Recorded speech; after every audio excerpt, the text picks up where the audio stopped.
Physical refining செய்யப்பட்ட SKM Poorna rice brand oil.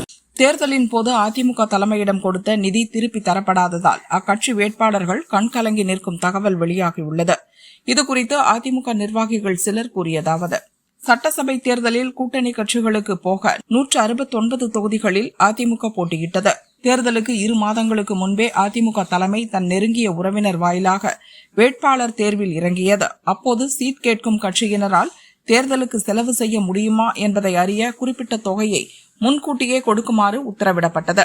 அதன்படி தமிழகம் முழுதும் சீட் கேட்ட நிர்வாகிகள் தலைமையின் சங்ககிரி உறவினர் ஈரோட்டில் தொழிலதிபராக உள்ள உறவினரிடம் 8 முதல் 15 கோடி வரை வழங்கினர். இந்த நிதியை தேர்தல் செலவுக்கு திருப்பி தந்து விடுவதாக உத்தரவாதம் கொடுக்கப்பட்டது.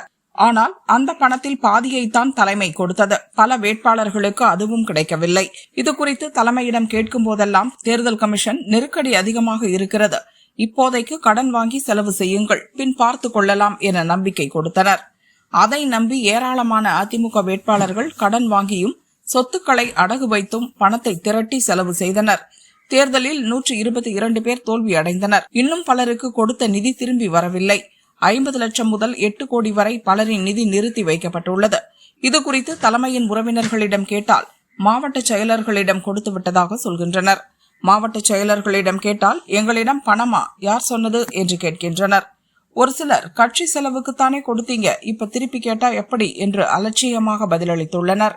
சொத்துக்களை அடகு வைத்து தேர்தலுக்கு செலவு செய்தோம், தேர்தலிலும் வெற்றி கிடைக்கவில்லை, வட்டியும் கட்ட முடியவில்லை, கொடுத்த பணத்தைத்தானே கேட்கிறோம் என பாதிக்கப்பட்ட வேட்பாளர்கள் தலைமையிடம் முறையிட்டு வருகின்றனர். அதெல்லாம் வந்துரும்பா என பதில் வருகிறதே தவிர நிதி வந்தபாடில்லை.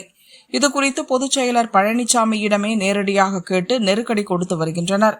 தொடர் தோல்வியால் கட்சியே கதி கலங்கி போயிருக்கும் நிலையில் நிதி விவகாரத்தால் கட்சிக்கு பெரும் கெட்ட பெயர் ஏற்படும் என அவர்கள் கூறுகின்றனர்.